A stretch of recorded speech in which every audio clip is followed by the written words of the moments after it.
कहानी की शुरुआत में हमें दिखाया जाता है कि किसी एक महाशक्तिशाली अस्तित्व द्वारा धरती पर एक ऑर्ब भेजा जाता है। इस ऑर्ब को प्लैनेट प्रोटेक्टर माना जाता है। इसकी खास विशेषता है कि यह किसी भी चीज के इम्पैक्ट में आते ही खुद को उसके स्वरूप में ट्रांसफॉर्म कर सकता है। इसके अंदर अपना कोई वजूद नहीं है। जब यह धरती पर आता है तो सबसे पहले एक पत्थर के इम्पैक्ट में आकर खुद को उसी पत्थर के रूप में ट्रांसफॉर्म कर लेता है।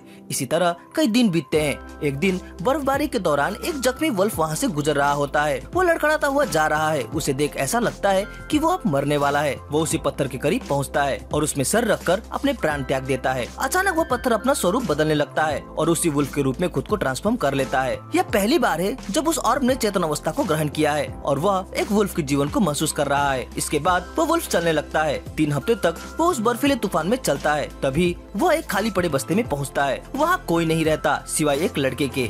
वो लड़का उस वुल्फ को देखता है और दौड़कर जाकर उसके गले मिलता है। वास्तव में यहाँ के लोग 5 साल पहले इस निर्जन बर्फीली मरुभूमि को छोड़कर हरियाली युक्त प्रदेश की खोज में निकल पड़े थे। वो लड़का उस वुल्फ को पाकर बहुत खुश होता है और उसे जॉन कहकर पुकारता है। वास्तव में जॉन उसका ही पालतू था जो 2 महीने पहले कहीं खो गया था। वह जॉन के स्वभाव में कुछ परिवर्तन पाता है। फिर वह उसे अपने रूम में ले जाता है। जॉन के लिए अंदर का माहौल बिल्कुल अलग और अजीब था। वो वहाँ के हर चीज को ध्यान से ऑब्जर्व करता है और उसे महसूस करता है। उसे यहाँ का माहौल अच्छा लगता है। वो लड़का उसे खाने के लिए कुछ देता है पर जॉन खाना नहीं जानता। वो लड़का सोचता है कि उसे यह पसंद नहीं है, लेकिन फिर भी वो उसे यह खिलाने की कोशिश करता है। अगली सुबह वे दोनों बाहर आग के लिए लकड़ी इकट्ठी करने के लिए निकलते हैं। वो अपने पास के घर की लकड़ी काटकर लाने लगता है। वो जॉन को कहता है कि उसे दूसरों के घर की लकड़ियों को इस तरह से बिना परमिशन के नहीं लेना चाहिए। अगर वो वापस आ गए तो वो उस पर गुस्सा करेंगे, लेकिन उसे सरवाइव करने के लिए इन लकड़ियों की जरूरत है। वो उसे बताता है कि यहाँ के सभी लोग 5 साल पहले ही हरियाली युक्त स्वर्ग के तलाश में यहाँ से चले गए, जो कि इस बर्फीली मरुभूमि के दूसरी छोर में है। उन्होंने उसे वापस आने का वादा किया है। उनके साथ वह भी जाना चाहता था, पर उन्होंने उसे उसके ग्रैंड पेरेंट्स की देखभाल करने के लिए यहीं रहने को कहा था। घर वापस जाते हुए उसे एक घर के अंदर से कुछ आवाजें सुनाई देती है। लड़के को लगता है कि शायद उन विलेजर में से ही कोई एक वहाँ आ गया होगा, लेकिन सामने जाने पर उसे पता चलता है कि यह आवाज वास्तव में एक बड़ी सी मछली के छटपटाने की थी, जो कि उसके जाल में फंस गई थी। वो उसे देख काफी खुश होता है और उसे उठाकर अपने घर ले जाता है। वो उसे कच्चा ही सर्व करता है ताकि ईंधन बचाई जा सके, लेकिन लड़का देखता है कि जॉन फिर से उसे खाने से इनकार कर रहा है। उसे लगता है कि शायद जॉन खाना खाना भूल चुका है, इसलिए वह उसे खाने का तरीका दिखाने लगता है। यह देखकर जॉन भी उसकी तरह एक्ट करता है और उस मछली को खाने लगता है। रात में वो लड़का वॉल में अपने विलेजर्स के चेहरों को ड्रॉ करता है। वह जॉन को बताता है कि वो ऐसा इसलिए कर रहा है ताकि उसे अपने गांव के लोगों का चेहरा याद रहे और उनकी मेमोरी उसके अंदर जीवित रहे। फिर वह थोड़ा गंभीर होता है और कहता है कि वो भी इस जगह को छोड़ने की सोच रहा है ताकि वो आगे की नई दुनिया को देख सके और उसे महसूस कर सके। वो यह निश्चय कर लेता है और अगली सुबह वे दोनों अपनी यात्रा में निकल पड़ते हैं। वे घंटों तक चलते हैं। तभी रास्ते में उन्हें एक मार्ग दिखता है जो कि एरो के रूप में उन्हें आगे बढ़ने की दिशा की ओर संकेत करता है। इसके बाद उन्हें एक के बाद एक कई सारे मार्ग दिखते हैं जिन्हें वो फॉलो करने लगते हैं। अपने 5वें दिन की यात्रा के बाद उस लड़के को एक छोटी सी सूखी झाड़ी दिखती है। इसे देख वो उत्साह से भर जाता है। उसे लगता है कि वो अब अपने मंजिल के करीब है। तभी यात्रा के दौरान उसका पाँव बर्फ की पतली परत पर पड़ जाती है, जिसके टूटने पर वो पानी के अंदर गिर जाता है। वो वहाँ से तो आसानी से निकल जाता है, पर उसके पैर पर चोट लग जाती है। वो अपनी तरह से इसका उपचार कर लेता है और कहता है कि ये बस हल्की सी चोट है और वह इसके साथ ही अपने आगे की यात्रा को जारी रखेगा। लेकिन दिन बीतने के साथ वह कमजोर पड़ता जाता है। अब वह लंबे समय तक चलने में असहज महसूस करने लगता है और उसकी चोट भी दिन प्रतिदिन गंभीर होती जाती है। लेकिन फिर भी वो अपनी यात्रा को जारी रखना चाहता है क्योंकि उसे लगता है कि वापस जाना बेवकूफी भरा निर्णय होगा। वह सोचता है कि मंजिल अब करीब है और धीरे धीरे वो इस दर्द से भी छुटकारा पा लेगा। आगे बढ़ते हुए उसे रास्ते में टूटी हुई मालगाड़ी दिखती है जो कि उसके गाँव वालों की ही थी। वो थोड़ा परेशान तो होता है पर आशा नहीं छोड़ता और कहता है कि वो अब दूर नहीं है। लेकिन उसकी यह आशावादिता कुछ क्षण में ही ढह जाती है और वह रोने लगता है। वो जॉन से पूछता है कि क्या वे माउंटेन तक पहुंच सकेंगे, लेकिन जॉन कोई रिस्पांस नहीं देता। लड़का फ्रस्ट्रेटेड हो जाता है और जॉन से कहता है कि तुम कुछ बोल क्यों नहीं रहे। वो जोर जोर से रोने लगता है। तभी उसे एहसास होता है कि जॉन रिस्पॉन्ड नहीं कर सकता और वह अब तक केवल खुद से ही बातें कर रहा था। वो जॉन से अपनी ऐसी हरकत के लिए माफी मांगता है और आखिरकार घर वापस जाने का मुश्किल निर्णय ले ही लेता है। घर पहुँचने के बाद लड़का अपनी नाकामयाबी पर रोने लगता है और वहीं पर सो जाता है। अगली सुबह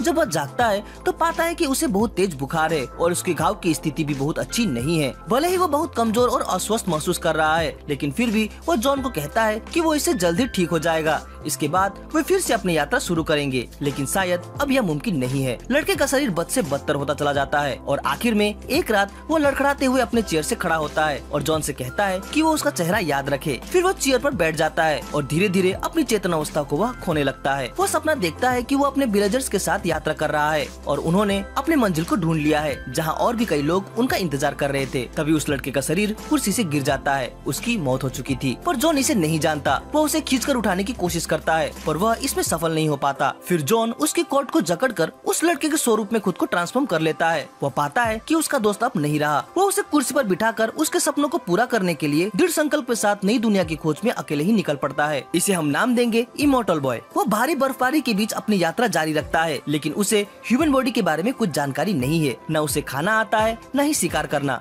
अपनी यात्रा के दौरान वो कुल 6 बार मरता है, पर जबकि वो इमॉर्टल है, वो हर बार खुद को रिजेनरेट कर लेता है। हर बार मरने के साथ ही उसकी रिजेनरेशन टाइम में कमी आने लगती है और आखिर में वो उस प्रदेश में पहुंच ही जाता है जहां बहुत अधिक हरियाली और जीव जंतु बसते हैं। वो पहाड़ से खड़े होकर उस मनोरम प्रकृति को निहारने लगता है, लेकिन तभी पीछे से एक बड़ा सा सफेद भालू उस पर अटैक कर देता है और उसे मारकर सामने के तालाब में फेंक देता है। वो खुद को रिजेनरेट करने लगता है। उस तालाब में एक छोटी बच्ची भी होती है। उसे ऐसा करते देख वो घबरा जाती है। उस बच्ची का नाम है मार्च। उसे खुद की आंखों में विश्वास नहीं होता। वो जानना चाहती है कि ये वास्तव में कौन है। इमॉर्टल बॉय खुद को पूरी तरह से रिजेनरेट कर वहाँ से जाने लगता है। घबराते हुए ही सही, मार्च भी उसे फॉलो करने लगती है। वो उसे पुकारती है और खुद को उसके साथ ले चलने को कहती है, पर वह इमॉर्टल बॉय चुपचाप से बिना कोई रिस्पॉन्स दिए आगे बढ़ने लगता है। उसके इग्नोर करने की वजह से मार्च को उस पर काफी गुस्सा आता है और वह उस पर चिल्लाने लगती है। मार्च को लगता है कि कहीं ये भूखा तो नहीं। वो पेड़ पर चढ़कर उसके लिए एक फल तोड़ ले आती है और उसे खाने को देती है, लेकिन इमॉर्टल बॉय को पता नहीं कि इंसानों की तरह कैसे खाया जाता है। वो जानवरों की तरह उसे खाने लगता है। इसे देख मार्च चौंक जाती है। उसे लगता है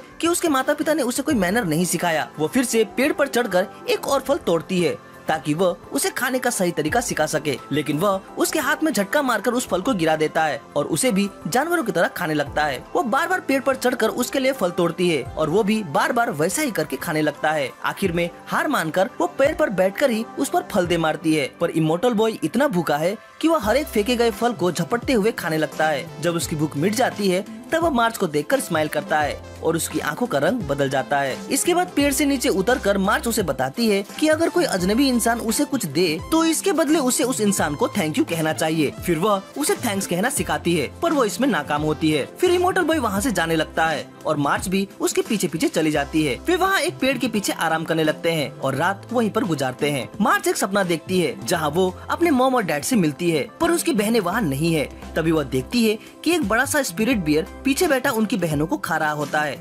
वास्तव में मार्च को कुछ अनुयायियों द्वारा उनके भगवान उनिगुमा की पूजा में बलिदान देने के लिए चुना गया था। उनका विश्वास था कि भगवान उनिगुमा बलिदान के बदले गांव में सुरक्षा और समृद्धि प्रदान करते हैं। वे उसे सेक्रीफाइस करने के लिए ले जा रहे होते हैं कि तभी उसकी एक दोस्त परोना उसे उन अनुयायियों के चंगुल से बाहर निकालने में उसकी मदद करती है और वहीं से भागते हुए वो उस तालाब में आ पहुंचती है जहां पहली बार वो उस इमॉर्टल बॉय से मिली थी। वापस सपने में आए तो सभी इस घटना के लिए उसे ही दोषी ठहराने लगते हैं। तभी मार्च घबराते हुए जागती है। वो दुखी होकर रोने लगती है और रोते हुए वहाँ से चली जाती है। तभी इमॉर्टल बॉय उसे वहाँ से जाते हुए देख लेता है और वह भी उसके पीछे पीछे जाने लगता है। मार्च को लगता है कि वो भूखा है, इसलिए वो उसके पीछे आ रहा है। वो उसके लिए कुछ फल तोड़कर लाती है और मजाक करते हुए कहती है कि वो उसकी मम्मी नहीं है। फिर वो उसे उसका नाम देने का सोचती है। क्योंकि वह इमॉर्टल है इसलिए वो उसका नाम पहले फूजी रखती है, पर उसे यह नाम अच्छा नहीं लगता। एक और नाम अच्छा न लगने के बाद वो उसका नाम फू रख देती है और उसे फूचैन बुलाती है। तभी हाया से, जो कि उन अनुयायियों की सिपाही है, बाकी गार्ड्स के साथ वहाँ आ जाती है और मार्च को पकड़कर फिर से बलि चढ़ाने के लिए उसे ले जाने लगती है। मार्च फू को बाय कहते हुए रोते हुए वहाँ से जाने लगती है। हाया से मार्च को खाने के लिए कुछ देती है और कहती है कि सभी सेक्रीफाइस होने वाले को यह खाना पड़ता है। इसे खाकर मार्च बेहोश हो जाती है। इधर परोना मार्च को ढूंढ रही होती है। तभी उसे रास्ते में फू मिलता है। वो फू से पूछती है कि क्या उसने यहाँ किसी छोटी बच्ची को देखा है। फू उसे बिना बोले ही मार्च के सेक्रीफिशियल साइट में ले जाता है जहाँ मार्च के बलिदान की तैयारियां चल रही थी। तभी वहाँ एक विशाल भालू आ जाता है जिसके शरीर में कई सारे स्पाइक्स हैं। उसे देख वो गार्ड्स बहुत डर जाते हैं और मार्च को वहीं छोड़कर भाग जाते हैं। पर परोना ठीक समय पर वहाँ पहुंचकर मार्च को छुड़ाने की कोशिश करने लगती है, पर वह भालू बिल्कुल सामने आ जाता है और वह परोना पर हमला कर देता है। इधर गार्ड्स वहाँ से बाहर निकलकर सारे गेट्स बंद कर देते हैं। उधर फूचैन भालू के सामने आकर खड़ा हो जाता है और उसे देखने लगता है। तभी भालू फूचैन पर हमला करके उसका सिर खा जाता है, पर फूचैन उस अवस्था में भी खड़ा होता है और खुद को उस भालू से छुड़ाते हुए जॉन के शरीर में ट्रांसफॉर्म हो जाता है और उस भालू पर हमला करके उसे काटने लगता है। उसने वुल्फ की एबिलिटी को काफी अच्छी तरह से सीख लिया है और वह उसका ही इस्तेमाल करके उस भालू पर हमला करने लगता है। काफी लड़ाई के बाद वह उस भालू के नाक पर हमला करता है और उसे उखाड़ फेंक कर उसका काम तमाम कर देता है। यह देख सभी हैरान हो जाते हैं। फिर हया से अंदर आती है और मार्च की रस्सी को खोलकर उसके अपने कंट्री यमन ले जाने का निश्चय करती है। तभी फूचन मार्च के पास आता है और उस पर भौंकने लगता है। मार्च को लगता है कि वो फिर से भूखा है। वो उसे एक फल देती है। फूचन उसे खाता है और फिर मार्च को देखते हुए उसे थैंक यू कहता है। इसे देख मार्च काफी खुश हो जाती है। इसके बाद हया से उन तीनों को अपने साथ येनम लेकर जाने लगती है। हमें पता चलता है कि उनिगोमा के लिए बलिदान का यह रिवाज काफी पहले से चल रहा है और गाँव वाले इस पर विश्वास भी करते हैं। तभी अचानक उनके सामने वो बुढ़िया आ जाती है जो उनिगोमा की अनुयायी बनकर उनके पास आई थी, जिसने की मार्च को बलिदान देने के लिए चुना था। मार्च उसे देखकर काफी गुस्सा होती है। तभी वो बुढ़िया उन्हें बताती है कि वह भी उनके जैसी ही एक कैदी है। वास्तव में यनम के लोगों द्वारा किया गया यह रिचुअल एक स्कैम है, जिससे कि वे वर्षों से गांव वालों को डरा कर रखते हैं और भगवान के नाम पर उनसे विभिन्न तरह की चीजों को लेकर उनका फायदा उठाते हैं। पोरोना को यह सुनकर काफी बुरा लगता है क्योंकि उसकी बहन भी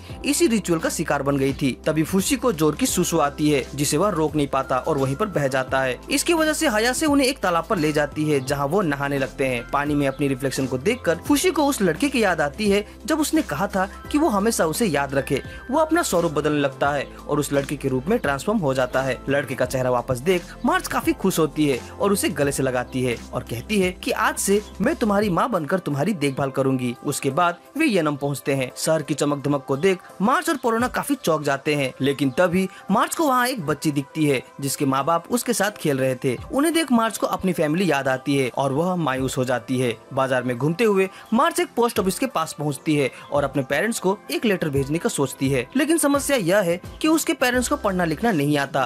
तभी उसे एक समाधान भी सूझता है और वह एक कागज में अपने हाथों को छाप देती है और कहती है कि इससे उसके पेरेंट्स को यह जानकारी मिल जाएगी कि वो यहाँ बिल्कुल ठीक है। लेकिन एक और समस्या उनके बीच आ जाती है, वो यह कि उसे अपने घर का पता तो मालूम ही नहीं है। दुकानदार उसे मैप दिखाकर उसके घर का पता पूछता है। तभी हया से वहाँ आती है और इस काम को बाद के लिए रखकर उन्हें खाना खिलाने के लिए एक रेस्टोरेंट में ले जाती है। लेकिन खाना खाने के बाद मार्च और उसके दोस्त वहीं पर बेहोश हो जाते हैं। जब उनकी आंखें खुलती है तो वे खुद को अलग अलग प्रिजन में बंद पाते हैं। फुशी देखता है कि हया से उसे कुछ लोगों को दिखाते हुए कुछ बात कर रही है। तभी एक आदमी हाथ में भाला लेते हुए फुशी के आगे दौड़ता हुआ आता है और उस पर हमला कर देता है। वास्तव में वह आदमी भी एक कैदी ही है जिसे फुशी को मारने के लिए भेजा गया है। अगर वह ऐसा कर पाया तो उसकी सजा माफ की जाएगी। उसके वार से फुशी को चोट तो लगती है, लेकिन वह चोट उतनी तेजी से ही ठीक भी हो जाती है और वह उस आदमी का काम तमाम कर देता है। फिर कुछ और लोग उसे मारने के लिए आने लगते हैं। तभी फुशी अपने को जॉन के रूप में ट्रांसफॉर्म कर उन गार्ड्स को मारता हुआ वहाँ से बाहर निकलने लगता है, लेकिन दुर्भाग्यवश वो हयाशे के तीर का निशाना बन जाता है और वो लोग उसे मारने लगते हैं। उधर कैद खाने में मार्च की आंखें खुलती है। वो देखती है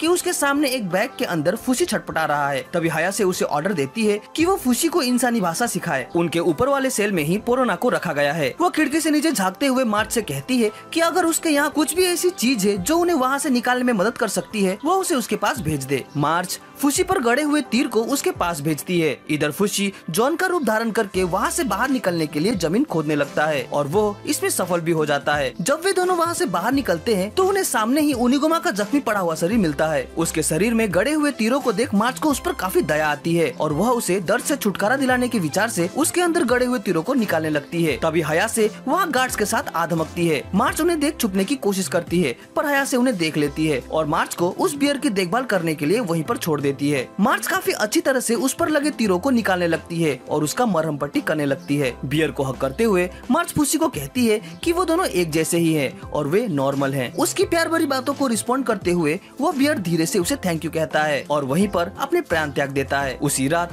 पोरोना किसी तरह अपने सेल से बाहर निकलने में सफल हो जाती है और गार्ड के वेश में मार्च के सेल के पास पहुंचती है। वो उन दोनों को वहाँ से बाहर निकालती है। वो उस बुढ़िया को भी कैद खाने से निकलने में मदद करती है। जाते हुए मार्च आखिरी बार उस स्पिरिट बियर की बॉडी को देखकर उसे गुड बाय कहती है। वहीं पोरोना तलवार लेकर उस डेड बियर के पास जाती है ताकि वो बियर के कुछ पार्ट्स को अपने साथ ले जा सके और इसे गांव वालों को दिखाकर वो इस रिचुअल को पूरी तरह से खत्म कर देना चाहती है। पर मार्च उसे ऐसा करने से रोकती है। वो उस बियर को हर्ट नहीं करना चाहती। पोरोना उसे समझाती है कि गांव वालों के मन से उनिगोमा का डर हटाने और इस क्रूर रिचुअल को खत्म करने का बस यही एक जरिया है। पर मार्च इससे खुश नहीं है। मार्च की इस दयालुता को देखकर पोरोना अपने प्लान में बदलाव लाती है और मार्च से कहती है कि वो इस घटना को गाँव वालों को सिंपली बताकर ही उनके डर को खत्म करने की कोशिश करेगी। इसके बाद वे एक घोड़े गाड़ी के माध्यम से वहाँ से भागने लगते हैं पर पर उनकी यह यात्रा झटकों से भरी हुई है। तभी हयासे और गार्ड उनका पीछा करते हुए उन पर हमला करने लगते हैं। जवाब में पोरोना भी उन पर हमला करती है। वे लोग फशी को उन्हें हैंड ओवर करने को कहते हैं और बदले में वे उनकी जान बख्श देंगे, लेकिन मार्च और पोरोना इसे स्वीकार नहीं करते और उनसे लड़ने लगते हैं। इस बीच हयासे पोरोना की ओर तीर से हमला करती है, जिसे देख मार्च उसके आगे आ जाती है और वह तीर मार्च को लग जाती है। वह बुरी तरह से जख्मी हो जाती है। इसे देख फुसी काफी गुस्सा हो जाता है और वह हयासे पर अटैक कर देता है। हयासे के तीर से घायल होने पर भी फुसी हमला करना नहीं रोकता और वह स्पिरिट बियर का रूप धारण करके उन पर जोरदार हमला करने लगता है। उसके गुस्से की आंधी से कोई बच नहीं पाता और वो वहाँ तबाही मचाने लगता है। इधर पोरोना मार्च के बहते हुए खून को रोकने की पूरी कोशिश करती है, लेकिन मार्च की स्थिति और ज्यादा गंभीर होती जा रही है। मार्च पोरोना से कहती है कि उसके बाद वो फुसी की माँ बने, लेकिन पोरोना उसे सांत्वना देते हुए कहती है कि तुम्हें कुछ नहीं होगा, सब कुछ ठीक हो जाएगा। मार्च को फुसी की काफी फिक्र होने लगती है। उसके आंख आंसुओं से भर जाते हैं, लेकिन फिर भी वो मुस्कुराने की कोशिश करती है और इसी के साथ वो अपनी आखिरी सांस लेकर अपने प्राण त्याग देती है।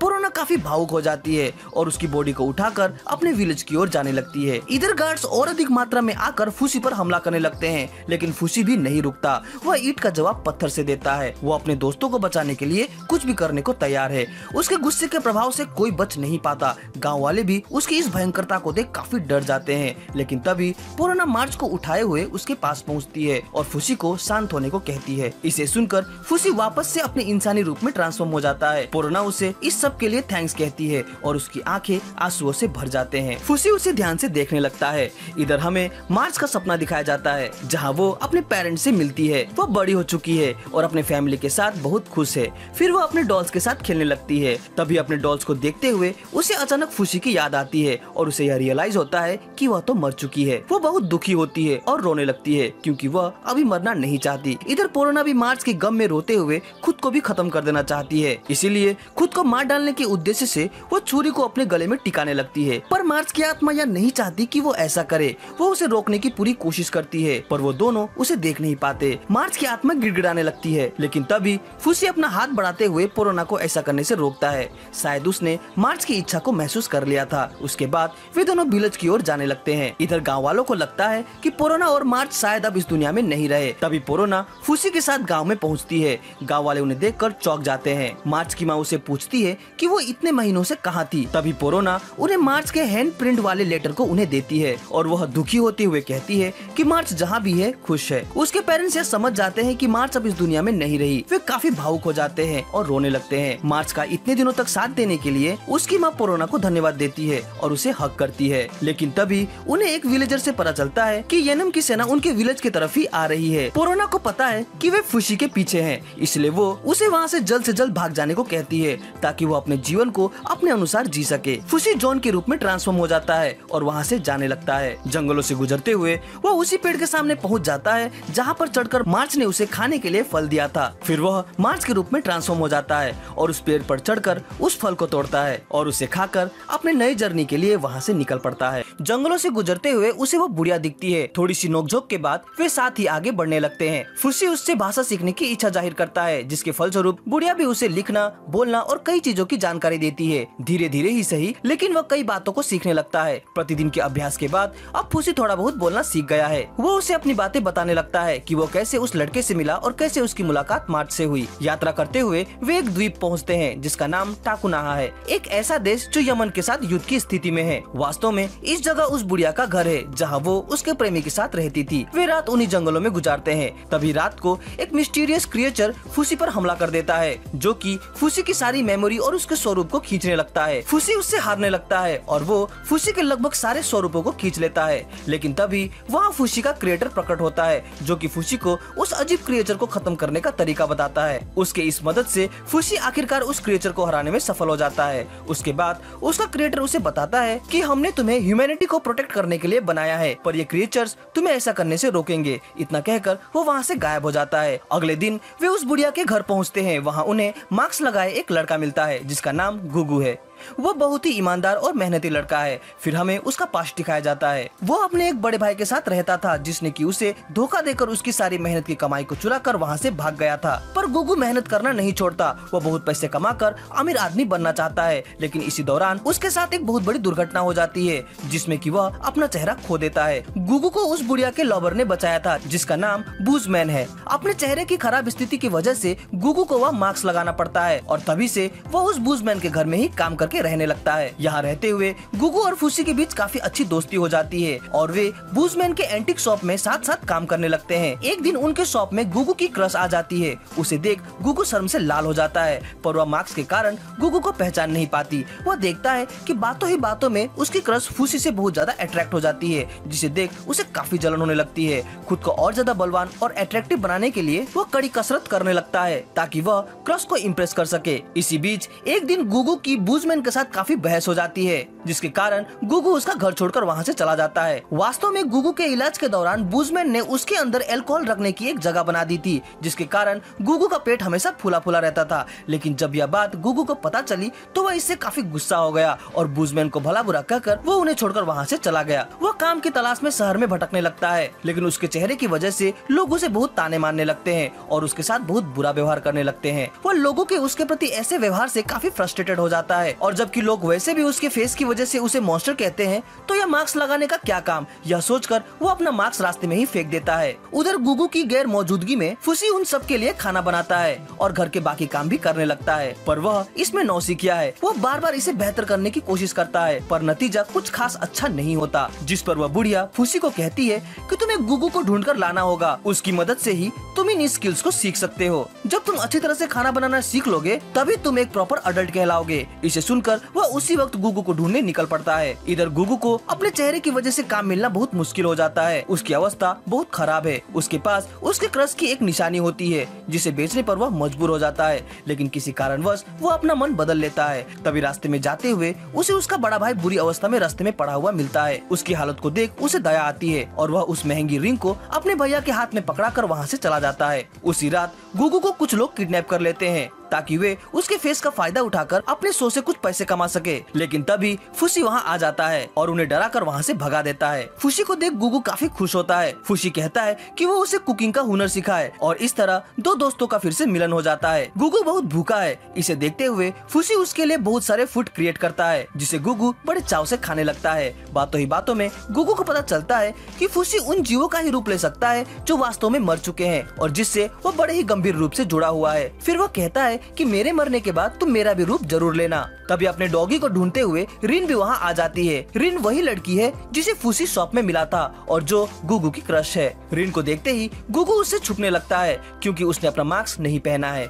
उसकी इस मजबूरी को समझते हुए फूसी उसके मास्क को ढूंढने बाहर निकल जाता है। यहाँ रिन उसे पूछने लगती है कि आखिर वो अपना चेहरा क्यों छुपा रहा है, पर उन दोनों के बीच बातचीत शुरू हो जाती है क्योंकि गुगू को अपना मुंह छुपाने का एक जरिया मिल गया है। वे दोनों वापस बूजमैन के घर की तरफ जाने लगते हैं, लेकिन तभी रास्ते में उन्हें रिन के फादर द्वारा भेजा गया एक आदमी उन्हें देख लेता है और वह आदमी रिन को उठाकर ले जाने लगता है। रिन जाना नहीं चाहती। इसे देखते हुए गुगू किसी तरह उसे उस आदमी के चंगुल से छुड़ाकर वापस अपनी झोपड़ी की तरफ ले जाता है। इधर फूसी को गुगू का मास्क मिल जाता है और वह उसे गुगू को लाकर देता है। वापस बूजमैन के घर की तरफ जाते हुए रास्ते में फूसी का सामना फिर से उस अननोन क्रिएचर के साथ हो जाता है जो कि फूसी पर हमला करके उसके 100 रुपयों को फिर से छीनने की कोशिश करने लगता है। वह अननोन क्रिएचर नॉकर्स कहलाता है। गुगू रिन को बूजमैन के घर की तरफ जाने को कहकर खुद लड़ाई में फूसी की मदद करने लगता है, लेकिन वह उनके बीच बहुत कमजोर है। लड़ाई के दौरान गुगू को पता चलता है कि वो अपने पेट में रखे अल्कोहल से फायर जनरेट कर सकता है। वह नॉकर्स के खिलाफ इसका इस्तेमाल भी करना चाहता है, पर उसके पेट का अल्कोहल खत्म हो चुका है। वह इसे फिलअप करने के लिए दौड़कर बूजमैन के घर की तरफ जाता है और बूजमैन को जल्दी से उसके अंदर अल्कोहल डालने को कहता है। वहाँ पहले से ही रिन के पेरेंट्स आए हुए हैं जो कि उसे घर चलने के लिए फोर्स कर रहे थे। वे रिन की शादी करवाना चाहते हैं पर वह इसके लिए तैयार नहीं है। अपने अंदर अल्कोहल भरकर वहाँ से जाते हुए गुगू रिन से कहता है कि चाहे तुम किसी से भी शादी क्यों न कर लो, लेकिन तुम्हें सच्चे दिल से चाहने वाला केवल मैं ही हूँ। इसके बाद वो लड़ाई वाले जगह पर पहुँच जाता है, पर उस क्रिएचर ने फूसी को लगभग खत्म ही कर दिया है। वो अपने फायर से उस क्रिएचर पर हमला करता है और एक लंबी लड़ाई के बाद गुगू उस क्रिएचर को हराने में सफल हो जाता है और उसके अंदर से फूसी वापस बाहर निकलने में सफल हो जाता है। सरल शब्दों में वो फूसी की जान बचा लेता है। इसके बाद वे दोनों बूजमैन के पास चले जाते हैं जहाँ गुगू फूसी को वह सब कुछ सिखाता है जिसे वह सीखना चाहता है। इसी तरह 4 साल बीत जाते हैं और वे सभी एक फैमिली की तरह रहने लगते हैं। फुसी बहुत खुश है कि वह एक नॉर्मल ह्यूमन की तरह ग्रो कर रहा है। तभी एक दिन फुसी का क्रिएटर फिर से उसके सामने आकर प्रकट होता है और उसे कहता है कि तुम्हें यहाँ से बाहर निकलना चाहिए और अपनी शक्ति को और अधिक बढ़ाने की कोशिश करनी चाहिए, क्योंकि नॉकर्स हाथ धोकर तुम्हारे पीछे पड़ा हुआ है। पर फुसी उसके इस बात को डिनाई कर देता है और कहता है कि मुझे अपने विकास के लिए गुगु की जरूरत है। इधर रिन का 16th बर्थडे आने को है, पर वह खुश नहीं है क्योंकि उसकी शादी 4 साल बड़े एक आदमी से तय कर दी गई है। उसके मन में कोई और ही बसा हुआ है जिसने 4 साल पहले इनडायरेक्टली ही उसे प्रपोज किया था। पर गुगु को इस बात का पता नहीं है क्योंकि उस वक्त उसने कुछ ज्यादा ही अल्कोहल पी रखी थी। तभी गुगु का बड़ा भाई एक दिन उससे मिलने आता है। उसे देख ऐसा लगता है कि अब वह धनवान बन चुका है। वो अपने किए पर गुगु को माफी मांगता है और उसकी अंगूठी उसे देकर उसे अपने साथ घर चलने की रिक्वेस्ट करने लगता है। पर गुगु उसके साथ जाने से मना कर देता है। वो अपनी इसी फैमिली के साथ फुसी के साथ यहीं पर रहने की बात करता है। फुसी गुगु को अपनी फीलिंग्स रिन को बताने के लिए इनकरेज करने लगता है, पर रिन के वेल्थ और स्टेटस के सामने गुगु खुद को बहुत ही छोटा महसूस करता है। इधर अपनी अंगूठी को देखकर रिन को पता चल जाता है कि गुगु ही वही लड़का है जिसने एक बार उसकी मदद की और थैंक्स के रूप में उसने अपनी यह अंगूठी गुगु को दी थी। रिन का बर्थडे आता है। गुगु और फुसी अपनी अपनी तरफ से उसके लिए कुछ गिफ्ट लेकर जाते हैं। गुगु और रिन के अकेले में बात करने के दौरान अचानक नॉकर्स उन पर हमला कर देता है। फुसी का क्रिएटर उसे इस बात की जानकारी देता है। तभी भयानक झटकों से महल की दीवारों में दरारें पड़ने लगती है। उनके ऊपर का छत भी ढहने लगता है। लोगों को बचाने के लिए फुसी उनिगोमा का रूप धारण कर लेता है और छत को गिरने से बचाता है। लोगों के वहाँ से बाहर निकल जाने के बाद फुसी और गुगु दोनों मिलकर नॉकर्स के साथ लड़ने लगते हैं, पर इस बार नॉकर्स के ऊपर गुगु का फायर काम नहीं करता। वे दोनों साथ मिलकर लगभग उस नॉकर्स को हराने में कामयाब भी हो जाते हैं। तभी वो बिल्डिंग पूरी तरह से ढह जाती है। रिन को बचाने के लिए गुगु शील्ड के रूप में उन पत्थरों की बोझ को सहकर उनसे उसकी रक्षा करता है, लेकिन इस दौरान वह मारा जाता है। इधर फुसी लड़ते हुए अचानक गुगु में ट्रांसफॉर्म हो जाता है। फुसी को पता चल जाता है कि गुगु मारा जा चुका है। इससे वह काफी दुखी हो जाता है और वह गुगु के रूप में अपनी पूरी शक्ति लगाकर उस नॉकर्स को हराने में कामयाब हो जाता है और वह नॉकर्स अपने मूल रूप में परिवर्तित होकर वहाँ से भाग जाता है। कुछ दिनों बाद अपने जख्म और तनाव से ठीक होने के बाद रिन दौड़ते हुए गुगु से मिलने आती है क्योंकि उसे यह पता नहीं कि वह मर चुका है। इधर फुसी उसे यहाँ आता हुआ देख लेता है और हड़बड़ाहट में वह गुगु का रूप धारण कर लेता है और उसके सामने आ जाता है। रिन उसे फुसी के बारे में पूछती है। वो कहता है कि वो लड़ते हुए ही मारा गया। इसे सुनकर रिन काफी दुखी हो जाती है। वह उसे गुगु के ग्रेव में ले जाता है, जिसे देखकर रिन रोने लगती है। इसके बाद रिन से जल्द ही मिलने का वादा करते हुए फुसी गुगु के रूप में वहाँ से चला जाता है क्योंकि वह उन सबको और ज्यादा तकलीफ नहीं देना चाहता और वह फिर से अपने अनजान यात्रा की ओर निकल पड़ता है। इधर रिन अपने प्यार गुगु के बारे में सोचने लगती है और आंखों में आंसू भरकर अपने फादर से कहती है कि वो जिससे प्यार करती थी वो अब इस दुनिया में नहीं रहा। शायद उसे यह मालूम था कि गुगु मर चुका है। पिछली वीडियो में हमने देखा था कि फिर से अपने प्यारे दोस्त गुगु की मौत के बाद फुसी बुजमैन और बाकी सभी को छोड़कर वहाँ से चला जाता है। वह काफी उदास है। वह मानता है कि यह सभी उसी की वजह से हुआ है। न वह उनके साथ रहता न ही उनकी जान जाती। वो मन ही मन उन सबको काफी माफी मांगता है, पर वह मार्स के एग्जिस्टेंस को भूल चुका है क्योंकि नॉकर्स ने उसकी यह याद उससे छीन ली है। वो बिहोल्डर से नॉकर्स के बारे में पूछता है तथा उसे यहाँ धरती पर लाने का कारण भी पूछता है। बिहोल्डर उसे मानवता की रक्षा और नॉकर्स से धरती की सुरक्षा करने का उद्देश्य उसे समझाता है, पर इसके लिए उसे इतनी बड़ी कीमत चुकानी होगी। इस पर फुसी सहमत नहीं होता, लेकिन वो किसी तरह नॉकर्स को ढूंढकर अपनी याद वापस पाना चाहता है। तभी उसे किसी जानी पहचानी स्मेल का आभास होता है। वह दौड़ते हुए उस तरफ जाता है। वो वही बुढ़िया होती है जो फुसी के साथ यात्रा करने के विचार से आई होती है, पर फुसी उसके साथ चलना नहीं चाहता, लेकिन वह उसके साथ चलने की ही जिद करने लगती है। उस बुढ़िया का नाम पीरियन है। वो फुसी से कहती है कि उसे ना तो मैप पढ़ना आता है और ना ही अपना ख्याल रखना, और पीरियन इस पर उसकी मदद करेगी। उसके साथ ट्रैवल करके उसे लाभ ही होगा। काफी तर्क वितर्क और झगड़े के बाद आखिरकार फुसी उसके साथ ट्रैवल करने को तैयार हो जाता है, पर वह उसे कहता है कि मेरे साथ ट्रैवल करके तुम्हें पछतावा ही होगा। इसके बाद वे दोनों शिप के जरिए यात्रा करने का फैसला लेते हैं। उन्हें लगता है कि यह एक नॉर्मल शिप है, लेकिन यह कैदियों का एक शिप होता है जहां उन्हें एक लड़की द्वारा झूठ बोलकर लाया जाता है। उन दोनों को बाकियों के साथ अलग अलग कैद कर लिया जाता है और उन सबको एक आइलैंड में ले जाया जाता है। यह एक प्रिजन आइलैंड है जिसे जनाडा या फ्रीडम आइलैंड भी कहा जाता है। वहाँ पहुंचकर फुसी किसी तरह पीरियन के पास पहुंचना चाहता है, क्योंकि पीरियन को फुसी से अलग रखा गया था। इस आइलैंड में प्रिजनर्स के बीच एक फाइट प्रतियोगिता होती है, जिसे जीतने वाले को आइलैंड का चीफ बना दिया जाता है। फुसी को लगता है कि यह फाइटिंग प्रतियोगिता उसके लिए एक बेस्ट अपॉर्चुनिटी है, क्योंकि इसे जीतकर वो पीरियन को बचा सकता है। वह इसमें भाग लेता है, लेकिन उसे यह पता नहीं कि यह मर्डर कंपटीशन है। यहाँ सभी एक दूसरे को बेरहमी से मारने लगते हैं, पर फुसी किसी को मारना नहीं चाहता। लड़ाई में काफी खून खराबा होता है और अंत में एक आदमी बचता है। वो अपने सामने फुसी को देखता है और उसे वहाँ पड़े सारे हथियारों से मारने लगता है। फुसी के इतने हथियारों से कटफट जाने के बाद भी उसे कुछ नहीं होता, जिसे देखकर वो आदमी हैरान हो जाता है और वहीं पर चक्कर खाकर गिर जाता है और इस तरह फुसी की जीत हो जाती है। इसे जीतने के बाद फुसी पीरियन को ढूंढने लगता है, पर उसे यह पता चलता है कि उसे स्पेशल प्रिजनर्स के साथ स्पेशल प्रिजन में रखा गया है। अगले राउंड में भी वो अपने प्रतिद्वंदी को मारना नहीं चाहता, वह उससे डरा कर भगाना चाहता है, पर उसका प्रतिद्वंदी भागने को तैयार नहीं है। फुसी सोचता है कि अब क्या किया जाए। उसी वक्त मार्च को फुसी की याद आने लगती है और अचानक वो पोरोना के स्वरूप में परिवर्तित हो जाता है और उसके फाइटिंग स्किल्स से वह आसानी से ये राउंड जीत जाता है। लेकिन वह इससे खुश नहीं है, क्योंकि उसे यह पता चल गया है कि पोरोना भी मारी जा चुकी है। वो काफी दुखी होता है। इसके बाद फुसी उसी लड़की से मिलता है जिसने उन्हें किसी के कहने पर जानबूझकर इस शिप पर ला बैठाया था। उसका नाम टोनारी है। वो उसे पीरियन के बारे में बताती है, जिसने कि कई लोगों को मारा है। वो अपने फादर की भी बात बताती है, जिनके साथ वो यहाँ आ गई थी। वो कहती है कि हर क्रिमिनल बुरा इंसान नहीं होता, कभी कभी परिस्थिति उन्हें क्रिमिनल बनाने में मजबूर करती है।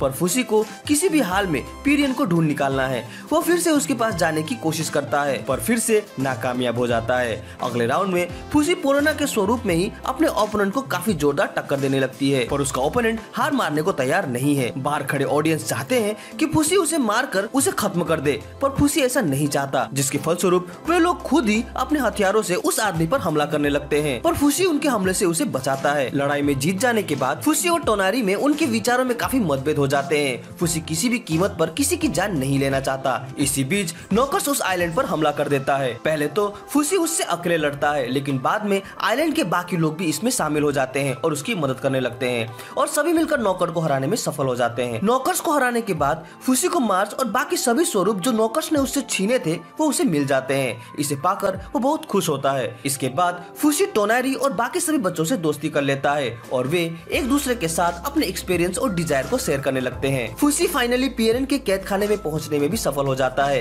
वह उसे वहां से सेफ्टी बाहर निकालने और उसे बचाने का वादा करता है। अपने फाइनल मैच में फुसी का सामना अपने पुराने दुश्मन के साथ होता है, वही दुश्मन जिसने उसे बहुत दर्द और कष्ट पहुंचाया है, जो कि है हयासे। हयासे उसे बताती है कि उसने ही पोरोना का कत्ल किया है। इसे सुनकर फुसी काफी गुस्सा हो जाता है और बहुत ही उत्तेजित होकर उस पर हमला करने लगता है, पर हयासे ऐसी लड़ाई के लिए काफी अनुभवी है। वह आसानी से फुसी के सारे वार को रोक देती है और उस पर एक ड्रग इंजेक्ट कर देती है। ड्रग की वजह से फुसी अचेत पड़ जाता है और यह लड़ाई हयासे जीत जाती है। हयासे अब इस जनाडा आइलैंड की लीडर बन चुकी है। अब उसे फुसी के साथ कुछ भी करने का अधिकार है। इस मौके का फायदा उठाकर हयासे वहाँ मौजूद सभी लोगों को फुसी की झूठी कहानी बनाकर उनसे कहती है कि फुसी उसे 4 साल पहले बहुत ही बुरी हालत में मिला था। उसने फुसी की काफी देखभाल की और उसे बोलना सिखाया, तब जाकर वो एक बीस्ट से एक इंसान बन पाया। इसे सुनकर वहाँ बैठे सभी लोग उसे काफी सराहना करने लगते हैं और उसके लिए ताली बजाते हैं। फिर हयासे कहती है कि मैं इस आइलैंड पर रूल करने का हक टोनारी को देती हूँ। यह सुनते ही सभी चौंक जाते हैं और टोनारी को ढूंढने लगते हैं ताकि वो उसे मारकर फिर से टूर्नामेंट को शुरू कर सके। इसके बाद हयासे फुसी को अपने साथ ले जाती है। टोनारी और उसके दोस्त फुसी को ढूंढते हुए महल के गलियारे तक पहुंच जाते हैं, लेकिन उन्हें वहाँ कुछ गार्ड्स रोक लेते हैं जो कि अपने नए लीडर हयासे के कमांड को फॉलो कर रहे थे। हयासे को लगता है कि उसने फुसी को अपने कब्जे में कर लिया है, पर फुसी अपनी चालाकी का इस्तेमाल करके उसके गले पर अपना तलवार तान देता है और कहता है कि तुम्हें मुझसे अगर बदला लेना है तो ले सकती हो, लेकिन बदले में तुम्हें मेरे दोस्तों और बाकी लोगों को आइलैंड छोड़ने में मदद करनी होगी। हयासे मान जाती है। वह उनके लिए एक बड़ी सी शिप तैयार करती है जिसमें टोनारी और उसके दोस्तों के साथ वहाँ के सभी बच्चों को अपने साथ ले जाने का निश्चय करती है, लेकिन वहाँ से उन्हें भेजते हुए हयासे टोनारी और उसके दोस्तों को ड्रग से बेहोश कर देती है और उन्हें शिप में बैठाकर आइलैंड से बाहर भेज देती है। वह फुसी को भी बेहोश करके एक खुफिया संकरित जगह पर डाल देती है। इधर आइलैंड के बाहर पहुँचने के बाद टोनारी की जब आंखें खुलती है तो वह वापस नाव लेकर फुसी को बचाने के लिए आइलैंड की ओर जाने लगती है। यहाँ फुसी उस संकरे खुफिया जगह से अपना रूप बदलकर बाहर निकल जाता है। फुसी की मुलाकात टोनारी से होती है जो कि उसे ही बचाने यहाँ पर आई थी। फुसी उसके इस डिसीजन पर खुश नहीं होता क्योंकि यह टोनारी के लिए खतरनाक साबित हो सकता है। वे दोनों निश्चय करते हैं कि अगली सुबह वो बोट के जरिए यहाँ से बाहर निकल जाएंगे। जाएंगे। इधर हयासे को पता चल जाता है कि फुसी उसकी ट्रैप से भाग निकला है। तभी उसका एक गार्ड उसे बताता है कि शहर में एक बड़ी मुसीबत आ पड़ी है। उधर बिहोल्डर के जरिए फुसी को भी पता चलता है कि नॉकर्स ने आइलैंड पर हमला कर दिया है। फुसी बिहोल्डर को थैंक्स कहकर नॉकर्स की तरफ जाने लगता है। इस बार नॉकर्स के अटैक करने का तरीका थोड़ा अलग है। वो मरे हुए इंसानों के शरीर में घुसकर वहाँ के विलेजर्स पर अटैक कर रहा है। अब क्योंकि यह आइलैंड मरे हुए लोगों की लाश से भरा पड़ा है, तो नॉकर्स के लिए खाली शरीर ढूंढने की जरूरत नहीं। फुसी के साथ उसके दोस्त और बाकी सभी विलेजर्स उनसे लड़ने लगते हैं। फुसी अपने फायर से काफी नॉकर्स को खत्म करने में सफल भी हो जाता है, लेकिन लड़ाई के दौरान फुसी के कई दोस्त मारे जाते हैं और उनके शरीर पर नॉकर्स कब्जा कर लेता है। ये देखकर फुसी और उसके बाकी सभी दोस्त काफी दुखी होते हैं। फुसी उनसे माफी मांगता है कि वो अपने दोस्तों को बचा नहीं पाया। फुसी काफी असहाय महसूस करने लगता है, लेकिन तभी इसका फायदा उठाकर हयासे वहाँ पर आ जाती है और टोनारी को ड्रग देकर उसे आग में झोंकने का डर दिखाकर फुसी को उसके सामने सरेंडर करने का प्रस्ताव रखती है। लेकिन टोनारी ऐसा नहीं चाहती। वो ड्रग्ड होने के बावजूद जोर लगाकर हयासे को भी आग की लपटों की तरफ खींच लेती है। वे दोनों उस पर गिरने लगते हैं कि तभी फुसी किसी तरह जमकर उन दोनों को आग में गिरने से बचाता है। वो हयासे को उसका ही ड्रग देकर बेहोश कर देता है। फिर वह नौकर्स बने अपने सारे दोस्तों को भी खत्म कर देता है। सिचुएशन कंट्रोल में आने के बाद टोनारी यही रहने का निश्चय करती है ताकि वो इस जगह को रहने लायक बना सके। फुसी उसके इस विचार को सम्मान करता है और वह टोनारी को गुड बाय करते हुए हयासे के साथ एक बोट लेकर वहाँ से चला जाता है। जब बोट में हयासे की आंखें खुलती है तो वह फुसी को बताती है कि वो यह सब इसलिए कर रही थी क्योंकि वह उसे पाना चाहती है, वह उससे प्यार करती है। लेकिन फुसी को इन सब बातों से कोई फर्क नहीं पड़ता। वह उससे उसकी हरकतों की वजह से काफी गुस्सा है। वो अपने द्वारा एक और बोट क्रिएट करता है और उसमें चढ़कर खुद को हयासे से अलग कर लेता है और वहाँ से चला जाता है। फुसी सोचता है कि अब वह लोगों से दूर ही रहेगा क्योंकि उसकी वजह से बाकी लोगों को काफी परेशानी झेलनी पड़ती है।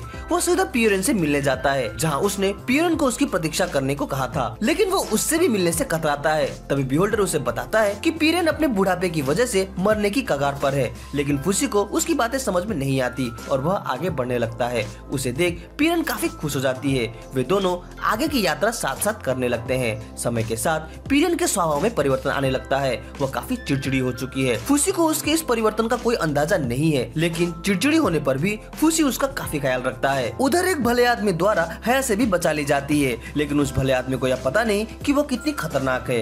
हयासे नौकर के साथ जुड़ जाती है और उस भले आदमी को मार डालती है। इधर पियोरन अपनी अंतिम सांसें गिन रही है। वह जानती है कि फुसी अकेले में किसी अनजानी शक्ति से बातें करता रहता है। खुद को भी एक ट्राई देते हुए वो उस बिहोल्डर को अपने पास बुलाती है। बिहोल्डर उसके सामने प्रकट भी हो जाता है। पियोरन उसे कहती है कि अगर उसका पूर्ण जन्म हो तो वो उसे एक ऐसे इंसान के रूप में पैदा करे जो कि फुसी की यात्रा में जीवन भर उसका साथ दे और उसकी मदद करे। बिहोल्डर उसकी इस इच्छा को स्वीकार कर लेता है और फुसी के जैसे ही एक ऑर्ब की रचना करता है और उसमें पियोरन की आत्मा को खींच लेता है। जब फुसी वहाँ आता है तो पियोरन को मरा हुआ पाकर बहुत दुखी होता है और रोने लगता है। वह उसका दाह संस्कार करके वहीं पर अपना बाकी जीवन बिताने लगता है। इसी तरह दिन बीतते जाते हैं। अब फुसी काफी बड़ा हो चुका है और शक्तिशाली भी। वो अपने सामने आए एक नौकर्स को काफी आसानी से खत्म कर देता है और उसे देखकर हंसने लगता है। उसका लुक काफी ज्यादा कूल लग रहा है। और इसी तरह टू ईयर इटर्निटी का यह सीजन यहीं पर समाप्त हो जाता है। उम्मीद करता हूँ कि आपको मेरा यह एक्सप्लेनेशन अच्छा लगा होगा। अगर अच्छा लगा हो तो इसे लाइक और कमेंट जरूर करें। हमसे जुड़ने के लिए चैनल को सब्सक्राइब करें। तो मिलते हैं अपने अगली वीडियो में। Sign out.